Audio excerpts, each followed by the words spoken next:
بسم اللہ الرحمن الرحیم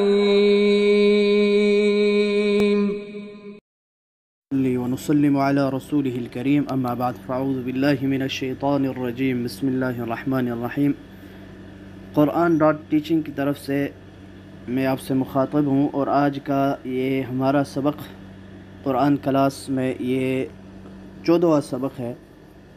آج کے اس سبق میں ہم سورۃ الہمزہ یہ تجوید، ترجمہ اور مختصر تفسیر کے ساتھ ہم پڑھیں گے انشاءاللہ۔ اعوذ باللہ من الشیطان الرجیم۔ سورۃ الہمزہ مکیہ۔ بسم اللہ الرحمن الرحیم۔ ویل لکل ہمزۃ لمزہ الذی جمع مالا وعدده يحسب أن ماله أخلده كلا لينبذن في الحطمة وما أدراك ما الحطمة نار الله الموقدة التي تطلع على الأفئدة إنها عليهم مؤصدة في عمد ممددة۔ اس میں ویل لکل، ویل یہاں پر ادغام بلا غنہ ہے، تنوین کے بعد حرف لام آیا ہے حروف یرملون میں سے، ادغام بالغنہ ہے، بغیر غنہ کے ہے۔ اسی طرح لمزۃ اللمزہ، یہاں پر بھی ادغام بلا غنہ ہے، تنوین کے بعد حروف یرملون میں سے حرف لام آیا ہے۔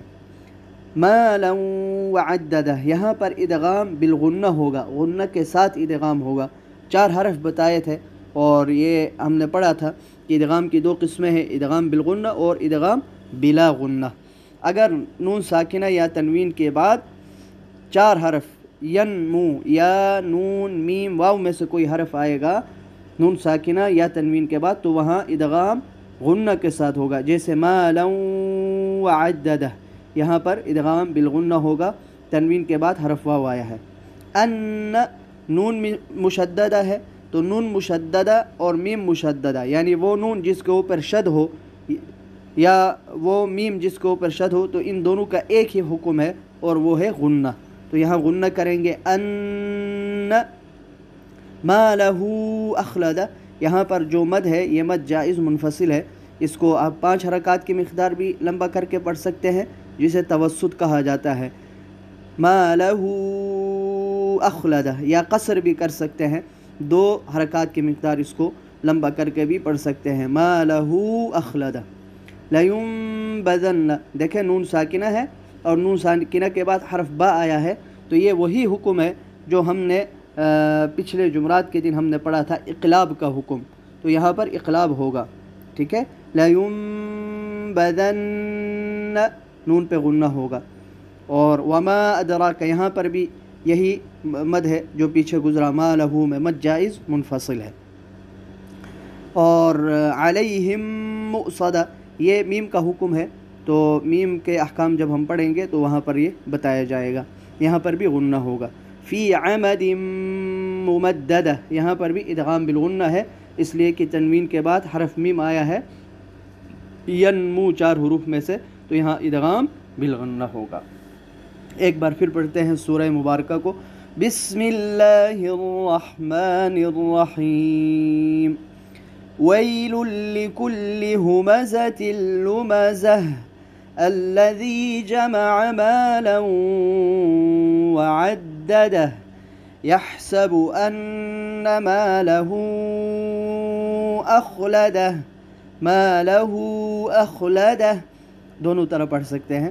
کلا لینبذن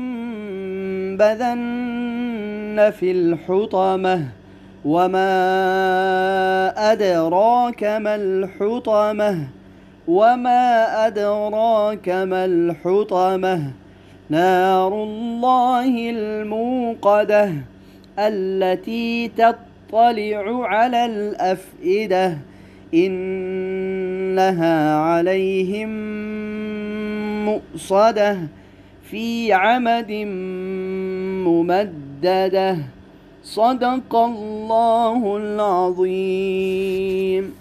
اس سورہ مبارکہ کا ترجمہ یہ ہے، بسم اللہ الرحمن الرحیم، شروع اللہ کے نام سے جو بڑا مہربان نہایت رحم والا ہے۔ ویل، ہلاکت ہے، بربادی ہے یا خرابی ہے، تباہی ہے، کوئی بھی معنی آپ کریں، لکل، ہر اس شخص کے لیے، ہمزہ جو عیب نکالنے والا ہو، لمزہ طعنہ دینے والا ہو۔ تباہی ہے، خرابی ہے، ہلاکت ہے ہر اس شخص کے لیے جو عیب نکالنے والا ہو، طعنہ دینے والا ہو۔ الذی جمع مالا، وہ جس نے مال جمع کیا، الذی وہ جس نے جمع مال جمع کیا، مالا مال، وہ جس نے مال جمع کیا، وعددہ اور گن گن کر رکھا، یحسب وہ گمان کرتا ہے، ان بے شک مالہ اس کا مال، اخلدہ ہمیشہ رہے گا، کلا ہرگز نہیں، لیمبدن وہ ضرور بالضرور ڈال دیا جائے گا، فی الحطمہ حطمہ میں، حطمہ یہ جنت کے طبقات میں سے ایک طبقہ ہے۔ وما ادراک اور کیا تجھے کیا خبر یا تجھے کیا معلوم، ما الحطمہ حطمہ کیا ہے، حطمہ کیا ہے، نار اللہ الموقدہ، نار اللہ وہ اللہ کی آگ ہے، الموقدہ سلگائی ہوئی یا جلائی ہوئی، التی تطلع علی الافئدہ، التی وہ جو، تطلع چڑھ بیٹھنے والی ہے، علی الافئدہ دلوں پر، انہا علیہم مؤصدہ بے شک وہ ان پر بند کر دی جائے گی، مؤصدہ بند کر دی جائے گی، انہا علیہم بے شک وہ ان پر، مؤصدہ بند کر دی جائے گی، فی عمد ممددہ، عمد ستون کو کہتے ہیں اور ممددہ کا معنی لمبا، فی عمد ممددہ لمبے لمبے ستونوں میں، وہ ان پر بند کر دی جائے گی لمبے لمبے ستونوں میں۔ اس سورہ مبارکہ کا نام ہمزہ ہے کیونکہ اس سورت کے شروع میں ہی دیکھیں پہلی آیت میں ہی ہمزہ کا لفظ آیا ہے، تو اسی لیے اس کا نام بھی ہمزہ ہے۔ اور یہ مکی صورت ہے، یہ مکی صورت ہے اور اس میں 9 آیات مبارکہ ہے اور 1 رکوع ہے۔ مشرکین مکہ رسول اللہ صلی اللہ علیہ وآلہ وسلم سے بغض اور عناد رکھنے میں آخری انتہا پر پہنچے ہوئے تھے۔ اس بغض اور عناد کا اظہار ان مشرکین مکہ میں سے بعض لوگ پیٹھ پیچھے برائی کر کے کیا کرتے تھے۔ بعض ایسے بددین تھے کہ رو در رو الزام تراشی کرتے تھے اور اس درجہ بے حیا تھے کہ آمنے سامنے بہتان لگانے سے بھی نہیں چوکتے تھے۔ اس سورہ مبارکہ میں انہی لوگوں کی مذمت بیان کی گئی ہے، انہی لوگوں کی مذمت بیان کی گئی ہے جن میں سر فہرست ولید بن مغیرہ اور اسی طرح جو ہے اخنس بن شریق اور امیہ بن خلف اور عاص بن وائل وغیرہ لوگ یہ شامل تھے۔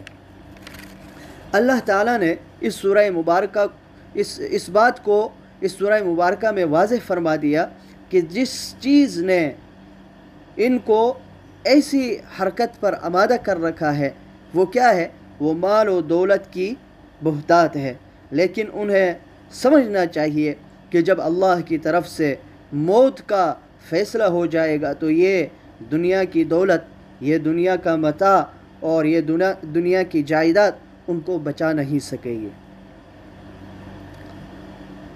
اور اس سورہ مبارکہ میں اللہ تعالیٰ نے 3 برائیوں کا ذکر فرمایا ہے، 3 برائیوں کا ذکر فرمایا ہے جو شروع کی 2 آیات مبارکہ میں مذکور ہیں۔ ایک ہے ہمزہ، ایک برائی، دوسری لمزہ اور تیسری جمع مال وعددہ، یعنی ہمز، لمز اور جمع مال۔ ہمزہ کا کیا معنی ہے اور ہمزہ کس کو کہا جاتا ہے؟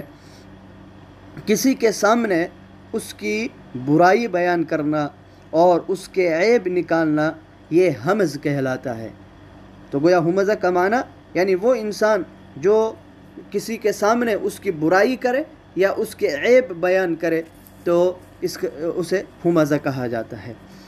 لمز یا لمزہ اس کا معنی ہے آہستگی سے کسی کی برائی بیان کرنا، خواہ اس کے پیچھے غیبت کی صورت میں ہو، یعنی پیٹھ پیچھے اس کی غیبت کی جائے، یا آنکھ وغیرہ کے اشارے سے اس کی برائی کی جائے۔ جیسے عام طور سے یہ بات دیکھنے میں آتی ہے کہ کوئی مجلس لگی ہوئی ہو اور کچھ لوگ وہاں بیٹھے ہوں تو ایک دوسرے کی برائی جو ہے وہ یا ایک دوسرے کو کم دکھانا آنکھوں کے اشاروں سے جو ہے وہ بتا دیتے ہیں، آنکھوں سے اشارہ کر کے بتاتے ہیں یہ ایسے ہی ہے۔ تو آہستگی سے کسی کی برائی کی جائے یا جو ہے آنکھ کے اشارہ سے جو ہے کسی کی برائی کی جائے تو یہ لمزہ کہلاتا ہے، یہ لمزہ کا معنی ہے۔ اور بعض اہل علم نے اس کے برعکس بھی معنی بتائے ہیں، یعنی جو ابھی لمزہ کا معنی بتایا وہ ہمزہ کا معنی بعض اہل علم نے کیا ہے، اور جو ہمزہ کا معنی ہے جو ابھی ہم نے ذکر کیا وہ لمزہ کا معنی بتایا ہے۔ لیکن حاصل دونوں صورتوں کا یہی ہے کہ اس میں دوسرے انسان کی برائی نکالنا اور اس کو نقل کرنا پایا جاتا ہے، خواہ سامنے ہو یا پیٹھ پیچھے ہو، جس میں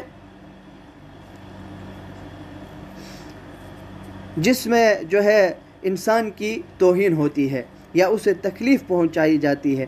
اور یہ دونوں باتیں کہ کسی انسان کی توہین کرنا، کسی انسان کو کم دکھانا، کسی انسان کی برائی کرنا، اس کے عیب بیان کرنا اور کسی انسان کو تکلیف پہنچانا، یہ دونوں باتیں جو ہے شرعاً حرام ہے، ناجائز ہے، اس سے بچنا چاہیے۔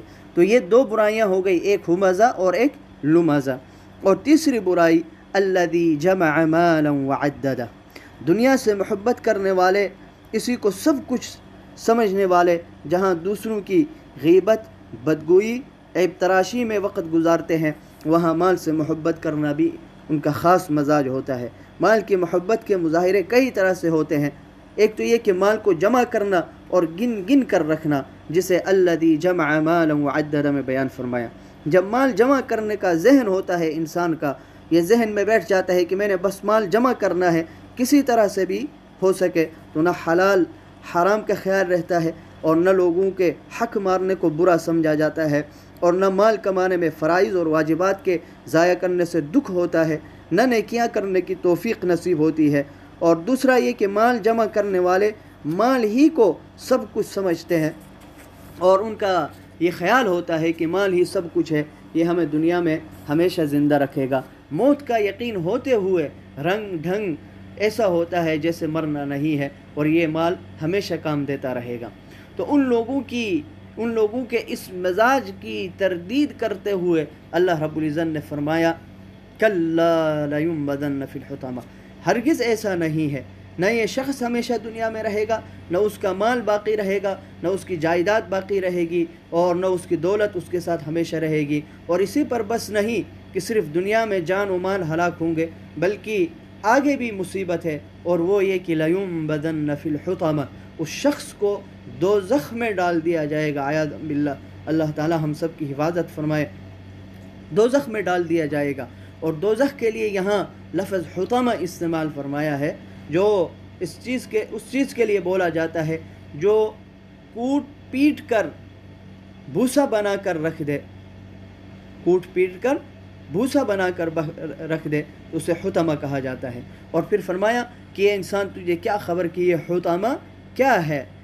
نار اللہ الموقدہ، وہ اللہ کی آگ ہے جو جلائی گئی ہے، اور ایسی آگ التی تطلع علی الافئدہ، جو دلوں پر چڑھ جائے گی، یعنی سارے جسموں کو جلا دے گی، یہاں تک کہ دلوں پر چڑھ جائے گی۔ دنیا میں جب دل جلنے لگے تو لا محالہ انسان مر جاتا ہے۔ دوزخی لوگ جلیں گے، سڑیں گے، مگر مریں گے نہیں، وہاں موت نہیں آئے گی۔ دلوں پر بھی آگ چڑھے گی مگر موت نہ آئے گی، جیسے کہ اللہ رب العزت نے قرآن کریم میں 5ویں پارے میں سورۃ النساء کہ ایک آیت میں ارشاد فرمایا جس کا ترجمہ ہے کہ جب بھی ان کی کھال جل چکے گی تو ہم اس پچھلی کھال کی جگہ دوسری کھال پیدا کر دیں گے. کلما نضجت جلودہم بدلناہم جلودا غیرہا لیذوقوا العذاب. دوسری کھال پیدا کر دیں گے تاکہ عذاب ہی بھگتے رہیں. پھر اس آنکھ کی صفت بتاتے ہوئے اللہ رب العزت نے ارشاد فرمایا انہا علیہم مؤصدہ. بے شک وہ آنکھ ان پر بند کی ہوئی ہوگی، یعنی وہ اندر دوزخ میں ہوں گے، باہر سے دروازے اور کواٹ بند کر دیے گئے ہوں گے. فی عمد ممددہ، وہ ایسے ستونوں میں بند ہوں گے جو دراز یعنی لمبے لمبے بنائے ہوئے ہوں گے. تو اللہ رب العزت ہمیں دوزخ کے عذاب سے، دوزخ کی آگ سے اللہ رب العزت ہم سب کو پناہ عطا فرمائے. تو یہ اس سورہ مبارکہ کا ترجمہ اور اس کی مختصر تفسیر تھی. اللہ رب العزت ہمیں قرآن مجید سمجھنے اور اس پر عمل کرنے اور تجوید کے ساتھ سیکھنے اور پڑھنے کی توفیق عطا فرمائے. السلام علیکم ورحمۃ اللہ وبرکاتہ.